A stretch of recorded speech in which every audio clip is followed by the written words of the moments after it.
coming. For those of you who do not know me, my name is Mary Arpapane. I am currently the president of the Terrace Park Historical Society, and we are so excited that everybody was able to come today. I think it's going to be a wonderful presentation. I know that George McIlveen, who has all of these wonderful things on the circus, and he's going to tell us all kinds of fun facts about the history, and I would love to introduce him, George McIlveen. Thank you.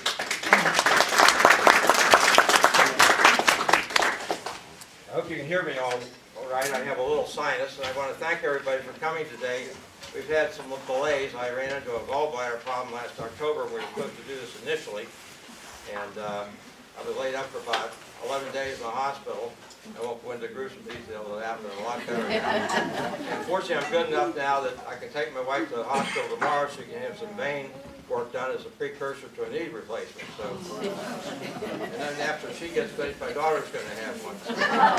I'm hoping to stay healthy enough to take care of all this. And as a little thank you for your taking time and being delayed with this process, among my various groups I'm involved in, is the Railway Historical Society, and we produced gold-plated brass ornaments like the McIlveens, some of you older people might have seen, produced many years ago when they were in business. And I worked with Dave Hume and McIlveens when I was at the Enquirer for 41 years from an advertising standpoint. But anyway, they would produce these, but our club a number of years ago started making these. One is the Union Terminal, the half-moon shape, which I'll get back into later. Somehow, I think John Robinson tried to create things that were involved here in Cincinnati. Many of his wagons had peaked roofs, like the peaks of the houses. Some had domes, like cathedrals.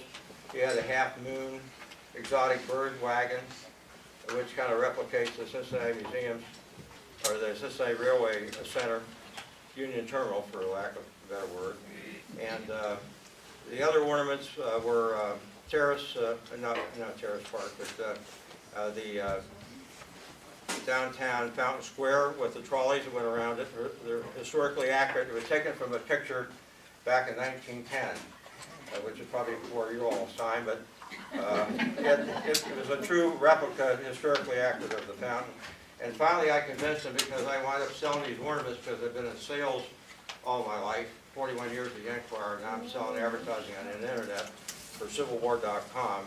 Called a darn Yankee by people down south, but I'm used to rebuffs being in a sales business. And I talked them into putting in an ornament with tall stacks was coming to town. And they said, well, it'll never sell. And I said, I think it will. And we made, I don't know, 300 of these things. Later, after we passed 2,000, they realized that maybe it wasn't a bad idea. It was a picture of the Island Queen going underneath the suspension bridge, which was true. I happened to be in Pittsburgh as a young boy when I heard this big explosion. And I lived in a place called Mount Washington, if you believe that, in Pittsburgh. And we'd go to school on a trolley. I had to climb these steps to this high school on top of this mountain. And but anyway, we had a river, and the Island Queen, for those who don't remember, or probably don't remember, you might have read about it, would ply the river between downtown and Coney Island for excursions. Well, during the off-season, they'd take it up to Pittsburgh, and would have like riverboat dances and activities at night. So it was along the wharf, along the river, and a acetylene torch set off a fire, and they couldn't get the parking cars away from the boat fast enough to bring in fire engines, and the fire boats couldn't get upriver fast enough, so the thing practically burned to the ground. I happened to see it burn as I was going on a trolley from downtown Pittsburgh to where I lived. So I have some historic interest there from that standpoint. So I try to talk about a lot of things today, and I want to try to get you out of here at a reasonable time. Talk more at the beginning, and then we'll show some slides like you see here. This depicts a display showing two of the John Robinson wagons with a little parade in front of it. It's hard to find figures that replicate that period. So this was some Civil War, no, these are Revolutionary War people walking in front of a parade, just to give you an idea of how these parades were done. The parade ostensibly was to build publicity at the final stages of the circus when they got to town, to get people at the final stage to come to the circus. I'll talk a little later, there's some slides here of advanced car that was sent in 2 weeks before the circus came to town. It was back a baggage car, and inside would be the publicity agents, and they would have a small printing press because the Robinson family owned a printing company here in Cincinnati, and they would print up small posters that could be used in displaying in barbershops and 5 and 10 cent stores and other stores around town, depicting the circus in advance. And they would, in the printing presses inside the car, they would implicate the name of the town they were in and the date of the show. And they would go around to the various barbershops and stores and so forth and encourage the store owner to put the posters in the window, and for that they were given a ticket to go to the circus. I think they would used to take out the editors to dinner to try to get them to run a story they were given from the typewriters they had with them. They had their own bunks in this car, just one car, but it would go in 2 weeks in advance of the show. And I guess if they gave a good story the first time, they might be invited to dinner the next time they came to town. If not, they might get lunch, and if that was bad, they might get a coffee cup or something like that. And having been in the newspaper business, in the advertising end of it, I dealt with a lot of the editorial people, who are a unique breed of people, and it was a law that you couldn't take any beneficial amount more than $25. So, and after a while, Gannett, who else we bought the Enquirer, even forbid that practice. So there wasn't any publicity in terms of getting a story for some other quid pro quo benefit. But today I want to talk about the origins of the circus, how the Civil War affected the transportation of the circus, allowing it to go from short distances by wagon, being pulled over roads. It all kind of, you can imagine a rainy day, pulling a 1.5-ton wagon over a rainy road. They would only be able to get the horses to last 35 miles. So these shows had to be set up every 35 or 40 miles between cities. Now the Civil War had a tremendous impact on the transportation end of it because they developed trains before the Civil War, and the Civil War, both in Confederate and Union armies, adapted the trains for their own purposes, because instead of going 35 miles between battles, they could haul it 200 or 600 miles. And then the circuses were very adept in buying the surplus equipment and modifying it for use in the circus. The troop cars were then used for performer cars and crews to operate the circus. The flat cars would carry not ammo wagons and cannon, but would carry the water wagons and the food and everything they needed to supply the circus. The kitchens for the dance group to prepare the food for the performers and the crews working in advance. And then the cattle cars, which were used for horses during the Civil War, were adopted as horses to pull the wagons off the trains. And also the elephants had reinforced cars to then allow them to bring the elephants with them. And John Robinson had, I think at the height of their show, 4 elephants.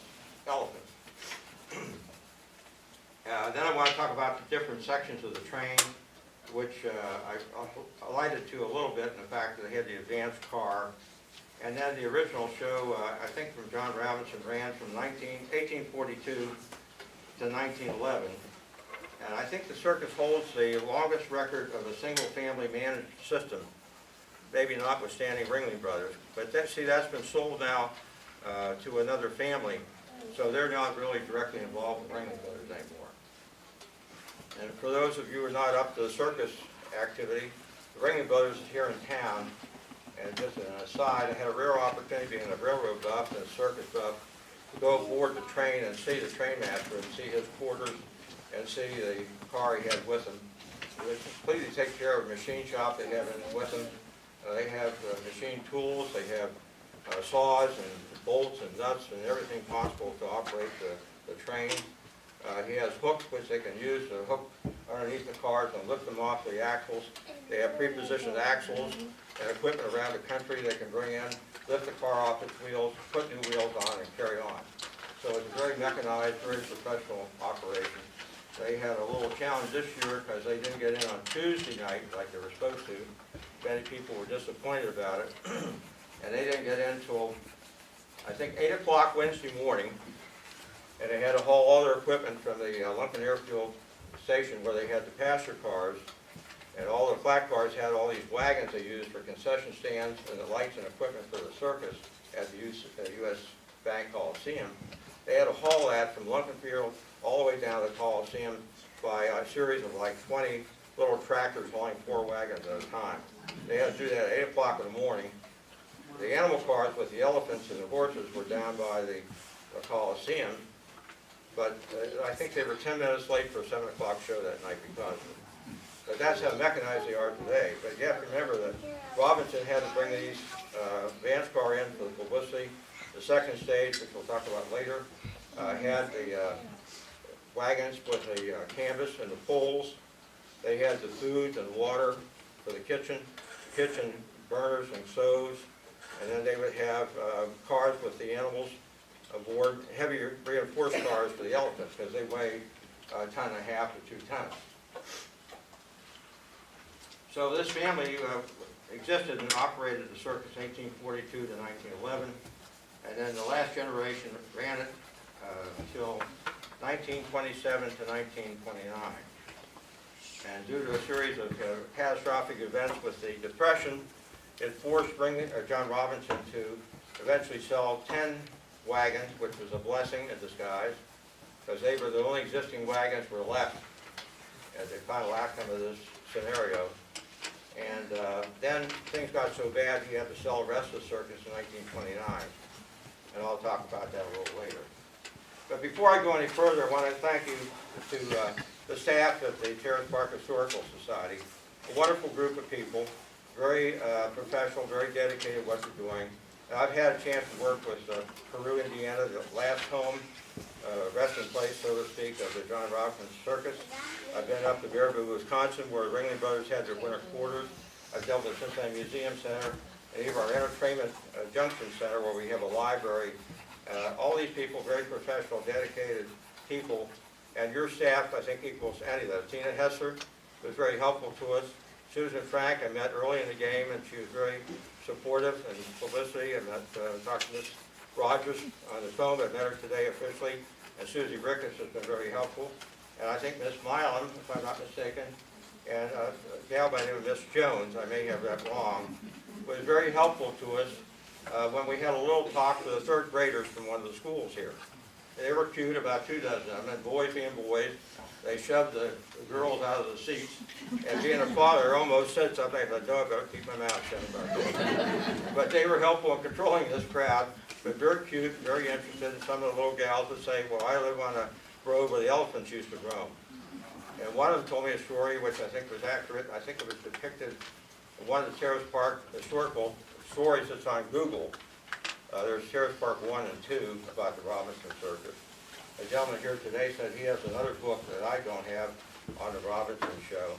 But she said at one time some of the lions or tigers or something escaped from the winter quarters and ran through the streets of Terrace Park, scaring the living bejeebers out of everybody. They locked up the schools, and fortunately no adults got hurt, but I think a few cats and dogs that were outside were consumed for the benefit of the animals around. And they eventually captured them and put them back in their correct place. So I thought it was a cute story that these little kids were telling me. And I put on, a lot of times I sell some of my equipment at my age of 81, which will be April 17th.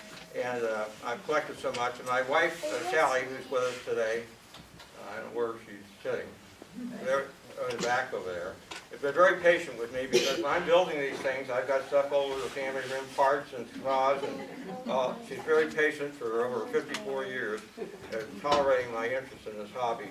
And so she's a survivor, yeah, so I thank her as well. But I did want to compliment your staff, having worked with all the museums, that they are equal, if not in benefit, and more friendly about doing things in most of these museums. I have a display going in at the downtown library, 3 cases, 72 inches long, 42 deep, and 10 inches high.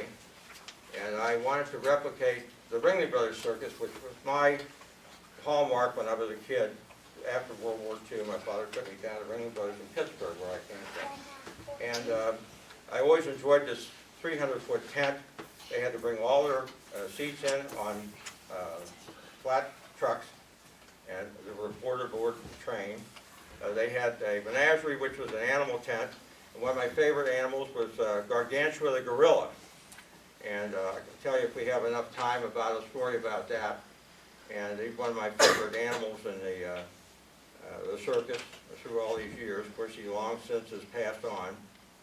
And that's kind of overview of what we want to talk about. I want to refer to my notes so I don't get messed up here a little bit. I'll take a drink of water. My sinus is draining. I hope I'm not talking too fast. And everybody can hear me. Can everybody hear me? Okay. The original Robinson came to the United States from British Isles in 1800. Apparently came through South Carolina, and then eventually wound up in New York. Because I guess the family had a background in farming, they went into the ultimate stage of farming, which was the grist mill. In other words, this is a mill that ground up all the corn and the wheat and so forth that the farmers produced. And Robinson was a prolific guy, and he had a lot of boys and gals in the family, mostly boys. And I think they all realized after a point in time he couldn't hire them all ultimately to work on this grist mill. But he did have an uncle there, John Robinson III, who basically is the one who came to Cincinnati to get the circus organized, make this his headquarters.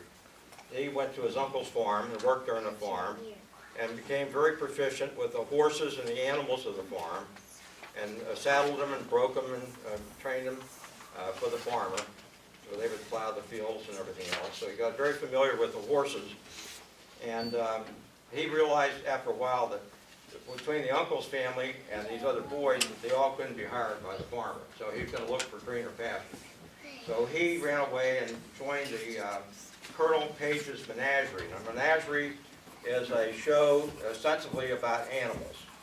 And by that time, they were able to get some wild animals from the Pacific and the East Coast by ship captains who would come in from these ports and bring these exotic trapped animals. And they would sell them to these shows. And of course, they had to have cages with bars in them to keep them from escaping and so forth. So he joined that circus because he had this expertise in handling animals. And basically, he started out with the horses. Became very proficient in riding the bareback of 2 horses at one time, holding on to the reins, so to speak. He was a very impressive figure, over 6 foot tall, red-headed as I understand it. I don't know how true that is. So he was quite an outstanding figure in the, with the menagerie. And later he realized that there might be more money elsewhere with his expertise with horses and animal training, and went to work for another circus. Eventually, he was smart enough to learn all the aspects of the circus. He learned how the ticket operation went, how these advanced trains went into different locations, the importance of publicity, advanced publicity, and the last-minute publicity with the parades, and learned all the aspects of the circus, bought into a half interest in the circus, and at that point, he eventually bought out the guy that he merged with originally. The highlight of his operation, John Robinson's show, had bought, like Ringling Brothers did later, surplus equipment from other shows. And at the highlight, they had 40 cars in 1911. They had 20 flat cars. They had, which is depicted on the display in the back. That's a low flat car with the loads on top of it. They had 20 flat cars, 10 stock cars for the animals and the elephants. The elephants had to have reinforced steel underneath because of the heavy weight of the elephants. And 3 advanced cars, which is depicted back there. That's the one that went ahead of time. And 10 coaches for the performers and the workers. Now these were all open-ended coaches. This was before the passenger cars were enclosed in. So the stairs were enclosed in with ends on them and a connection so they could go between the coaches. These old cars with the open enders, they have to practically leap from one car to the other to get from one place to the other. And then the peacock wagon, which was displayed on the poster, is part of the ones that you have in the basement of the museum facility, was a replica of a peacock bird that they made into a parade wagon. Because this would have the band members, some of the band members, go right on top of this wagon as a last-minute publicity stunt to get people to come to the show. So that, I've donated a large version of that to the Terrace Historical Society. And today I'm going to give them 2 more larger versions. One of the exotic bird wagon, which is a half moon, and also a dome wagon. And of course, he had exotic birds. They had vultures and all kind of birds from all over the world in that cage. And he built a lot of these wagons here in Cincinnati. They were hand carved. They had domes. They had peaks. They had bay windows. And he did it ostensibly to attract people to the circus. The Peacock wagon, I thought, was originally maintained, but unfortunately it met its demise in Peru, which I'll mention a little bit later. The Avery bird cage was sold in 1923, and about that time, maybe around 1929 or 30, they had developed Mack trucks. So I have a picture there from this book, given by John Robinson, written by the father of one of the members of our ring, where they mounted this Peacock wagon without the wagon wheels on the back of a Mack truck. So it made that transition. But that was sold due to the economic problems that John Robinson ran into. Now what happened was that due to economic conditions, here are these two wagons I'm going to donate. These are larger scale. These are ½ equals a foot. So basically, if a wagon was 30 foot long, it'd be 15 inches in length and so forth, proportionally. The other displays are smaller. They're Lionel scale, 1/4 inch equals a foot. So in other words, if you had an 80-foot wagon, those displays would be 20 inches. There's a smaller scale, which I don't deal with here, but I have at home and so forth. But these are two I'm going to donate. They're larger. And you'll see in those posters in the back, the Peacock wagon, which is the same size, which is a van wagon, is flanked by 2 stories, which I'm going to talk about now, that sometimes competition is not always a good thing. Now, you got to remember, I'm a sales guy, and I've been in this business over 50 years, selling newspaper, and now internet, and other things.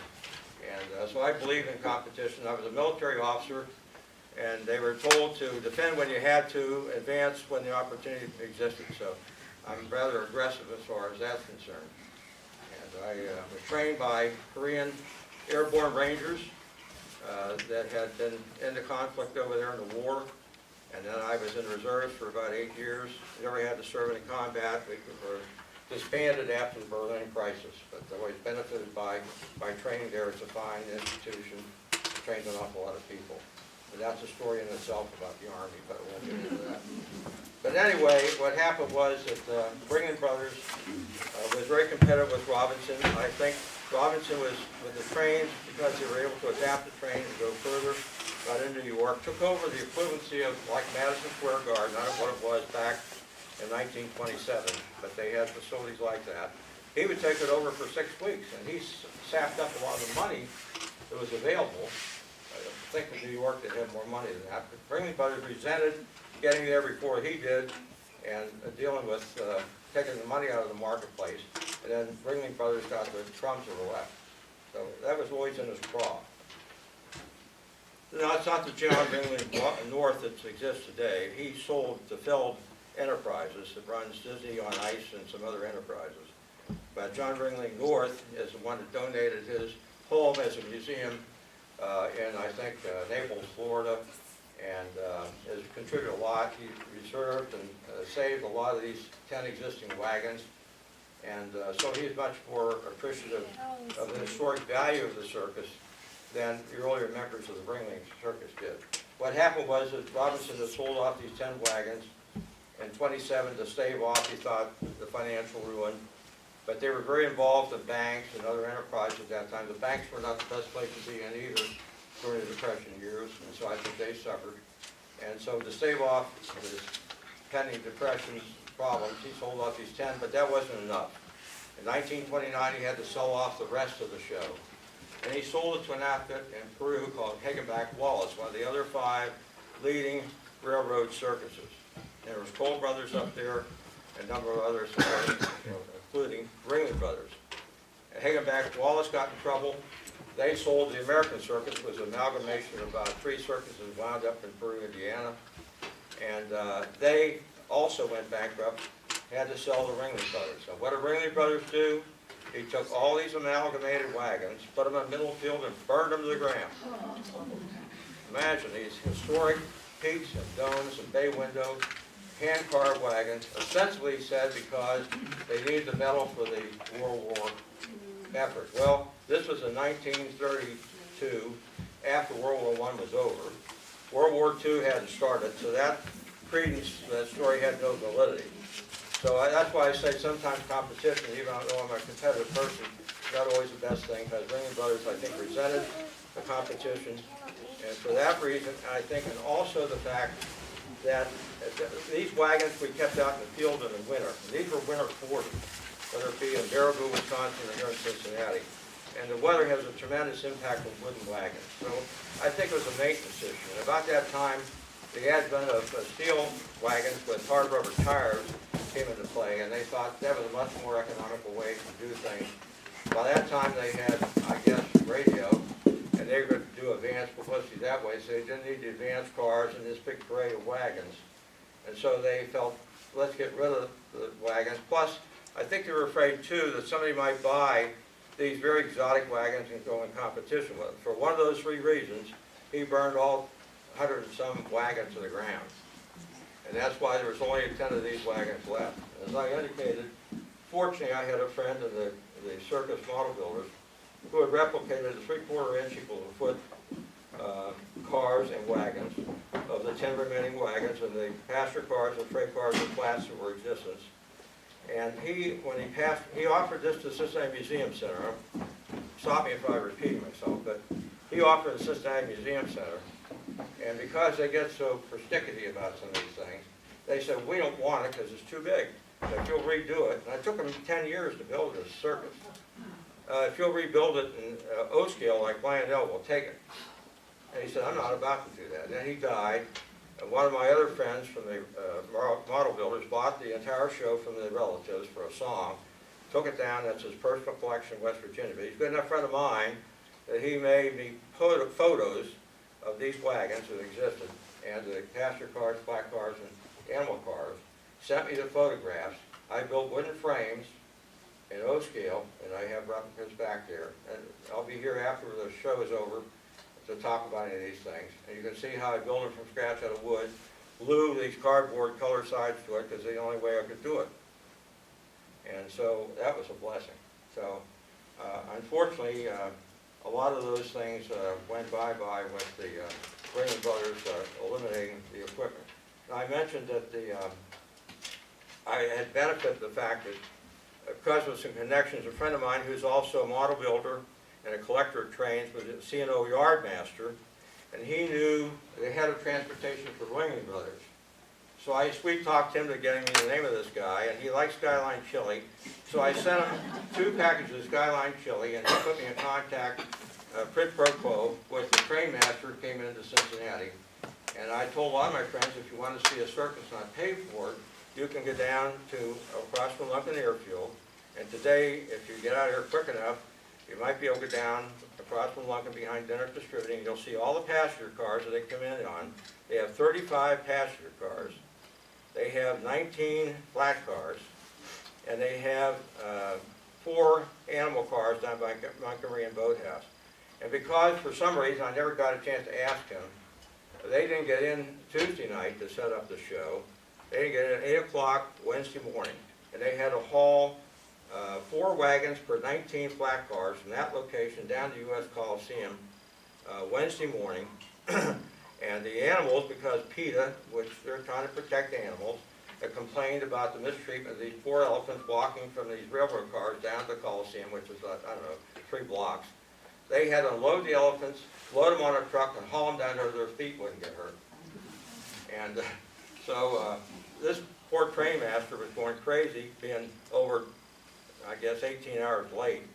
I think it's the first time in 20 years they were 10 minutes late for the 7 o'clock performance. But imagine what they had to go through to get all that stuff done. I took them out to lunch, because I believe that give them a little food and maybe they'll be not kind to you. And he was kind enough to take me aboard the train and show me this one car, which is a baggage car, and he has like a tenth of it, which is a little office. All the state-of-the-art communication equipment, because they have radio communications with not through telephone lines, but radio communications with Naples, the headquarters of the guy I sent the Skyline chili to, Joe DeMacco, and other teletype equipment. And they have to communicate with the railroad, so they have private vans to deal with that as they're coming through Cincinnati. And then and then in his cars, the machine tools, the saws, the screws, the nuts, the bolts, these hooks they use to lift the cars off the trucks or the wheels that they're on. And they have pre-scheduled, I said, locations around the country where they can bring in spare wheels if they get a flat wheel, if the brakes go bad. They can repair this stuff en route, because this is a constant action. This show, they only have 6 weeks to prepare the show for the Blue or the Red Circus. They alternate going around town. They have only 6 weeks to prepare that show from scratch, all the acts and all the performers and everybody. They have to load up these trains and then ship them all around the United States. So there's 2 units going all the time, and then they switch. So this year you'll see the red show, next year will be the blue show. Then they have a smaller truck circus, which is called the yellow circus, that goes to smaller cities. I had a benefit of coming into his personal quarters. He has the largest suite of rooms of anybody on the train, which is basically half a railroad car, 40 foot. And inside he has a small little living room, which is big enough for a fold-out couch. He has a table with little displays and a little microwave oven. He has his own bedroom, which is big enough for a bed, you know, and a little closet to hang his clothes in, and a little shower and bathroom. Now, that's the largest quarters on the train. The rest of these performers, the rest of the clowns, the rest of the roustabouts, if you've ever been on a train in what they call a duplex room, which is one of these things where you have to lift the bed up to use the facility, or have a bunk overhead where you have to climb over that to sleep in an upper bunk. So the rest of these people live in a very Spartan life, but basically the train is used for the hotel for the circus. And then they haul the flat cars and carry the wagons. The wagons, basically 4 wagons to a flat car, and they have basically the props for the show. They might have lights, they might have scenery, they might have other different things. Now they've progressed to the point they cut down the size of this show and the trains because of cost, and they have pre-positioned trailer trucks. I noticed down along the side of the Coliseum, they had 10 trailer trucks, which I'm sure they used to put the lights in for this show. Is a very elaborate procedure. They have now gone from 3 rings to 1 ring with electronic, I guess, screens portray the center ring to the people on each side of the show. So everybody gets the benefit of the center ring. When I was watching Ringling Brothers when I was a little kid, 12 years old, they had 5 rings. Imagine trying to watch 5 rings at the same time. And so, as I say, I've endeavored to try to protect this history of this show and Ringling Brothers show. I donate the equipment to different rail groups. That each guy in a group might have a 4-foot section with some rail lines, and he's responsible for that section. And they come to a show and they'll put all these things together. So I've encouraged them to put some of the equipment on their tracks. I was always called a sideline guy because the circus usually is on the sideline, not the main line. But I've got about 10 different groups that have got these on their tracks, West Virginia, here and here. Some displays at different museums. And I feel like the Johnny Appleseed of the circus trying to preach this gospel of the circus, which I think is an important thing. And you're blessed here in Cincinnati with the fact that you have in your backyard one of the unique places where a winter quarters was held for a circus. And I think that kind of wraps it up. I have a couple of interesting stories I thought, and I appreciate your patience and listen to me go on. And before we go on, I want to ask Susie to click on these screens. Now these might be a little out of order, and I'm going to come around here to go to the next one. Now this is the traditional way that the circus would go around the country, would be by wagon, pulled over muddy roads, wet roads, and so forth. The maximum of these horses, the horse might be, depending on the wagon weight, it might be 2 to 8 horses pulling these wagons over these roads. And they had to carry everything with them.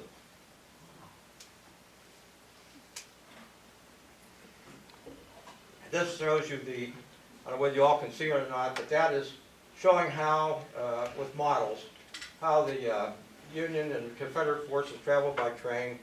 The flat card depicts how they carried their ammo in those little wagons and in the cannons. They also have their water, they have their kitchens and everything on these flat cars.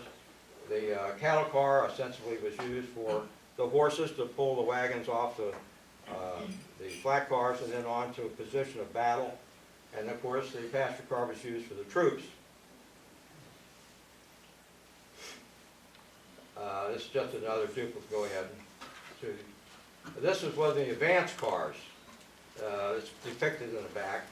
It had a side baggage wagon opening, and they could take out the posters they put up around town, or some of the paraphernalia they might need to take to depict the show. They had bunks inside for the crew and the reporters who go out and talk to the newspapers and so forth. And it was brought in by another passenger train 2 weeks before the show would start. Yeah, go ahead. This is a little out of order. This shows how the circus adapted the trains during the Civil War. Again, the passenger car, which happens to be an advanced car at this time, would be for the performers. The next two wagons dealt with the canvas. In the enclosed wagon in the front, the poles would go on to the, put up the circus would be on the next wagon. You'll see a kitchen covered canopy tent, a water wagon, and one of the little, they had these portable stoves that had like a stovepipe, and they would burn coal or wood or whatever they could get to cook the meals for the crews and eventually the performers.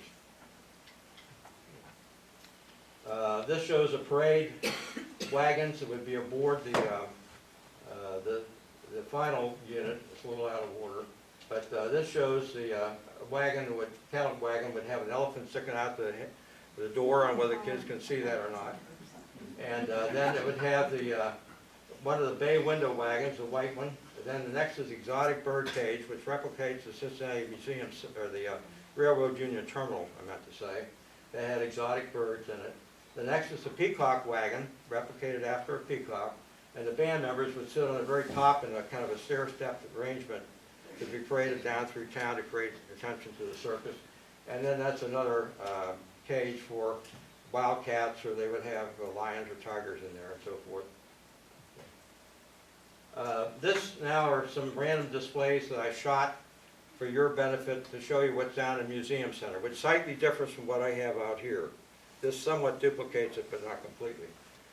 I felt that maybe, trying to explain this to the third graders, they might need a little more explanation of what the kitchen unit was. You can see an elephant just stuck in there for attractive purposes. The one tent, the side, has kitchen units like you saw in the flat car, with little men being served like a buffet line, and the little tables they would sit down to eat at. And that's what they used for the advanced crews. The performers all ate like that. Now there is a pie car, they call it, on the Ringling Brothers train. It's like a regular, I thought it was a buffet car, but the guy said no. They go down, they sit down at a dining room table, and they order off a menu, and the food is very good. In fact, they had prepared for him, because he's a main train guy and takes care of everybody on the train. The cook prepared him little gingerbread cookies stuffed with some kind of a white filling, like a sandwich. And he had a plate of 6 about those in his private accommodations on the train. This shows, whether you can see it or not, but this is just a hippo. Robinson had his own hippo, he called him Congo. So the display back there shows a picture of a wagon, Congo, the hippo. It shows the canvas wagon unloading this canvas here. It was used as a backdrop from behind the main tent. It shows one of the poles being unloaded from this pole wagon, and they kind of tilted it into a hole on an upright, tilted it into a hole on an angle. Then they had a pulley for another upright, until the elephant would be back here hauling the elephant. The elephant was used to pull with commands the pole into an upright position. They filled it in with dirt to anchor it. And that center pole then was used to raise the rest of the poles for the circus. That's a display at your museum center. This is a peacock wagon. When I went in, Tina showed me this one cabinet was unused. It's kind of a disarray. All the shelves were at the bottom. The brackets on the side were broken. So I had to replicate some of the side brackets and glue them to put it together to make this presentation. This is the top shelf. Shows the peacock wagon, and the same scale as what I'm donating. ½ inch equals a foot. And on the other side is a story about competition is not always a good thing. And the 10 wagons that existed with the exception that the peacock wagon unfortunately was burned in Peru. This shows the other two shelves I had to rebuild. These are 40-inch long displays, 10 inches deep. There's about 12 or 14 inches between these shelves. This is down in your museum, permanent exhibit. I've given that to you. It shows the city replica in the background. It shows the advanced car in position, like you have here.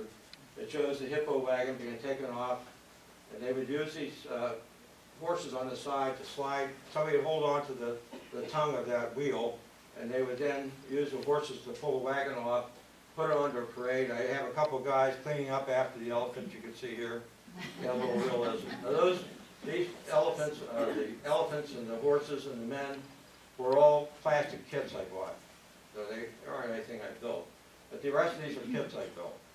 And then they're going into a parade with the Tilly Elephant League. There's some people who can't see them in behind, watching the parade go by. And then they're going to the next slide down,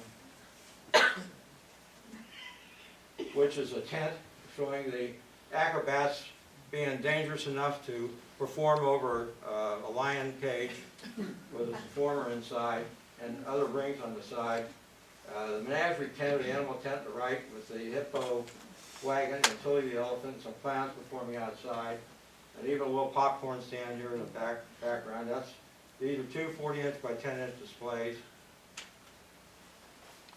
This is some of the uniforms. I don't know whether how many people here, just a curiosity, have been down to your museum behind the church? Show of hands. Well, I did this because I was afraid maybe all of you hadn't had a chance to see it. I wanted to see what wonderful facility you had. He had this before I started. This cabinet to the right was kind of empty, but that I think this is a fancy parade wagon driver costume here. In the background on the left, inside the gallery, you can see another uniform in the corner, and then that's one of the tent poles. One of the gentlemen here said that his family, was it you? Donated this tent pole, which is a back pole. These poles were about 25 or 30 feet long. They were at the very edge of the circus tent, the back and the front. And the center pole would be 50 feet. You can see it's really a monumental task to try to build these things. George? Yes. Lynn Nelson, who's sitting right up front, very near you. Wave your hand, Lynn. Is that you? Okay. She donated all the uniforms from the Robinson Circus. Well, that's very She's a thoughtful. relative. Because they're invaluable, you know.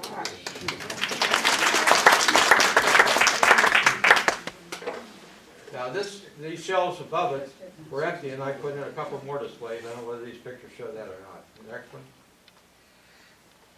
No, that was a regular driver's uniform for one of the band wagons that weren't in the parade. They weren't quite as fancy. Now that's the, let's see, is that the cabinet we used, Tina? No. That's just a uniform. Maybe that's another cabinet. Well, anyway, now this shows you, this isn't in your display, but it's one I built for the library. Well, I'll keep it. What you see on the table out here is a replica of what that is. It shows the, again, the animal car loading elephants down to a platform, and then the parade wagons being unloaded for a parade, and the horses then being merged up to unload the wagon off the, you can see one down on the ramp, and then a little parade going forward. A little better shot of it. These are duplicate displays, not true display, but a duplicate of going in for the public library end of March. That's a little blurry, Michael, on the next one. This shows a hippo, Congo, the hippo, little lion cage with Tilly in the middle, and then the other is a popcorn stand and a refreshment stand that they had at the circus. Because in addition to feeding the performers, they wanted to feed the people, and they would charge exorbitant rates. I think if you go down to Ringling Brothers, and I think that's why when I ask these kids at these shows how many have been to the circus, only 25% have been to the circus, because when they pay $20 or $34 a ticket for Ringling Brothers, and then they have to buy the flashing swords, and they have to buy a cotton candy, $4 for a Coca-Cola, you're paying $150 to $200 for a family of four to go, and that's why a lot of these kids have never been to the circus. So I'm trying to preserve this for their benefit. And usually only adults, I think younger adults have only 50% have been to the circus. And then finally, Sir? most of the grandparents, yes. You might point out that the hippo at the bottom, that's it's cut, and that was his water. There was water in that. Oh, yeah. It was like, that was it was his like a little bathing area. bathing area, right. And that was something I fabricated because I really didn't know what kind of cage he was in. The Ringling Brothers had them, and they had like a bay or bottom that had water in it, so they like to be in the water. I move along because our time is fleeting, and I think that's part of the display here showing the acrobats over the top of the lion tamers and so forth, with a ticket wagon outside. Go ahead. And that's a little better shot of that. That's the cookhouse there. And this is just pictures, I'm sorry, it's sideways, that you have back in the posters. As it was in the newspaper about a year ago. And that peacock wagon and all those displays, they did blow-ups of them. I'm donating these posters to the museum center today, along with the posters of the John Robinson book I made copies of, plus the 2 wagons and all this digital images and so forth for you all. That shows an image of all the existing circus wagons, except the peacock was burned, and the aviary half moon wagon was eventually put on a back truck. And then it shows the progression of the first unit, advanced unit, the second unit, which had the poles and the concessions and the cooks, and the final stages of the parade wagon. And another shot of the tent. The peacock wagon. This is the aviary wagon I'm donating today. And that's the other wagon, which is for, I forget what kind of animals were in there, probably lions or tigers or something. And that's a dolphin wagon, which is, you have a smaller version in your display case at the museum. And that's my 2 favorite, and we're going to pull it. This is Gargantuan, his mate Toto. And he was my favorite animal from Ringling Brothers back when I was 12 years old in Pittsburgh. I'm now 81 practically. And it was kind of an interesting story. Do we have enough time I can talk? I guess we're getting close to the witching hour. You've got about, It would just take me a little bit of time. What happened was, the reason he got the name is because of his grotesque face. What happened was that these ship captains, when they go to Africa or the Pacific, they would then buy animals that were captured by poachers, you see. They would bring them back to the United States and sell them to these circuses, but they were usually full grown. And that's how they were able to be the first traveling zoos, basically. Our Cincinnati Zoo was the second permanent zoo in the United States, but the rest of these people, the only way they saw exotic animals was with the circus. So anyway, he bought this small ape or a gorilla, a low-land gorilla, as a little baby gorilla. I guess he's 200 or 300 pounds, and that was fine at that size and that age. And he had him as a pet on this ship. Well, he got in a dispute with one of the crew members, and said, "You have to get off the ship because you're not doing your duty properly. I can't have you aboard." Well, he got mad, the crew member, went into town, got some things, because there's kids there, won't go into it, and scarred the face of the gorilla for spite. He was imprisoned by the local police who arrested him. But then the captain was worried about how to take care of this animal that had this problem with his face. And he went to New Hampshire. When he docked there, he sold the gorilla to a veterinarian because he couldn't afford to take the time to take care of him. Paid him, and I think he gave him a little tuppence of money back to the ship captain. And this veterinarian then saved his face, and because it was so scarred, that became a venue for Ringling Brothers, who was just as gregarious and showmanship as John Robinson was, and he named him Gargantua because of the face. And then he thought, well, boy, if I got this one gorilla, if I have a mate for him, maybe we can have little gorillas, you know? So he bought this other mate, Toto, the female. Oh, and go back a little bit. The veterinarian said, if you buy this animal, which I can't take care of anymore, he's too big, too powerful. I mean, they're very, very strong animals. He said, you have to build an enclosure for them to take them with you that is protected from the disease, germs, so the public might look at them. So you have to have glass in front of them, and then bars on the inside, because he could break through glass in a minute. And somehow you got to do something, put fans or something in there to keep them cool, because, you know, an enclosed cage with glass and bars, he would suffocate. But you got to protect them from the germs. So John Ringling, one of the first members, went out and found Carrier air conditioning, and the first use of Carrier air conditioning in the United States was putting air conditioning in this wagon for this gorilla. And that was done by Carrier in concert with John Ringling. And then he bought this Toto, and he thought, boy, we can have little gorillas. So he had a connection between the one air conditioning cage for Toto and Gargantua, but he didn't like her, and he threw towers at her. So they were never together, but they were always displayed in this animal tent. It's a true story. Sounds like a fabrication. And one other little story I'll tell you about elephants, because Tilly was one of your hallmark elephants here. Ringling Brothers, being a very adventuresome and guy who wanted to be a great showman, bought the Williams Circus out of Germany. Now, he couldn't use the flat cars or the passenger cars because they were a different scale, only 4 wheels instead of 8 wheels like we have. And so he bought this whole show, kept the wagons, which were curved like European circuses were. And then he brought that all back to the United States because Williams had trained 25 elephants. Now, these elephants are worth $250,000 apiece. And I know PETA puts down the mistreatment of things, but these are too valuable to mistreat them, very frankly.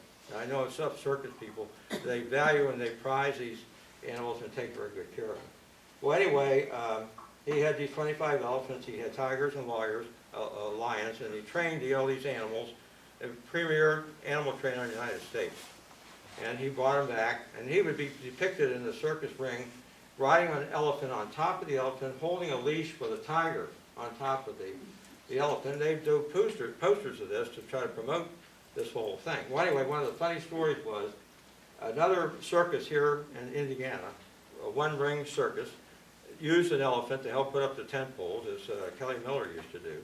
I happened to take my grandson to see that. It's really neat to see them hauling these tent poles up into position. He needed an elephant because his had died. So he got a hold of Gunther Williams, who's broken English. And the guy said, well, Gunther, I want to buy one of your elephants. And he said, well, I've got 25. I can sell you one of them. It'd be $250,000 American. Well, I can do that, I think. And he said, but then you need a trainer for $25,000. He said, I'm insulted. He said, I'm an animal trainer. I've trained animals all my life. I don't need your trainer. He said, yes, you do. And he said, if you don't take them now, when you do need them, it's going to cost you $40,000. And the guy said, I don't need them. He bought a truck in to someplace he wanted to do with a circus, hauled this elephant off. And 2 weeks later, he calls Gunther back and he said, I want my money back. And he said, why?